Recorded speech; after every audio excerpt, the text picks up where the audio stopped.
Yeah, Frank, I just got here. The scene is pretty unbelievable. I'm looking at a huge fire. It appears a tractor trailer is on fire here where this part of the bridge collapsed. Looks like the bridge has collapsed both in the northbound and the southbound lanes, and it looks like just a total failure of the bridge. A lot of those parents have gotten their kids, Amelia. We saw many of the kids starting to leave here. The staff member who was on the bus told me that they were just at the beach today, a field trip at the beach. He said he couldn't wait to get home. And tonight, right now, he is very lucky that he's able to go home. And what was it like in there? Screaming, everybody was scared, nobody was moving, but they were all screaming, "We're gonna go in the river, we're gonna go in the river." Did you think you were gonna go in the river? I wasn't trying to go, and I just hopped over the back and opened the back of the door and then started helping them off the bus.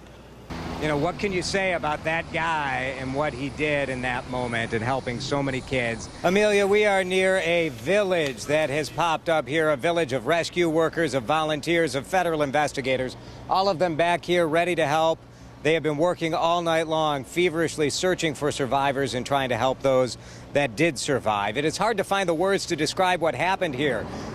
On their way home from work or on the way to a Twins game tonight, people stopped cold when the road fell out from underneath them. You saw the images of a truck raging with fire. That made for a two-pronged rescue effort at about 6:15 tonight. Fire crews had to get water to the fire, but they also had to get people out of the river. We saw firefighters swimming car to car looking for survivors.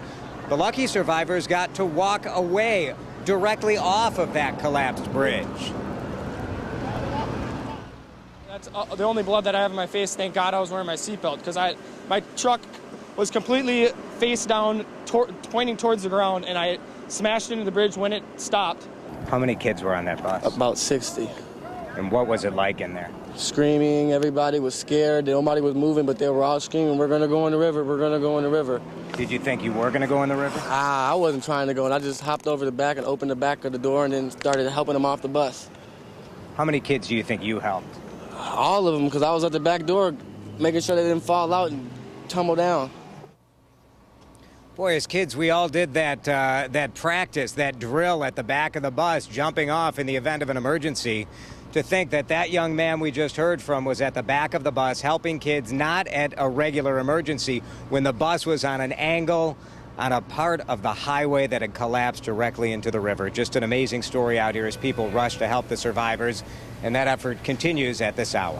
Yeah, Jason, you're not kidding that he kept his frame of mind being in that situation and thought to just run back there like that. Thank you. And not just him, Amelia. It was other people who were on the bridge. We saw aerial images of other cars that were up there.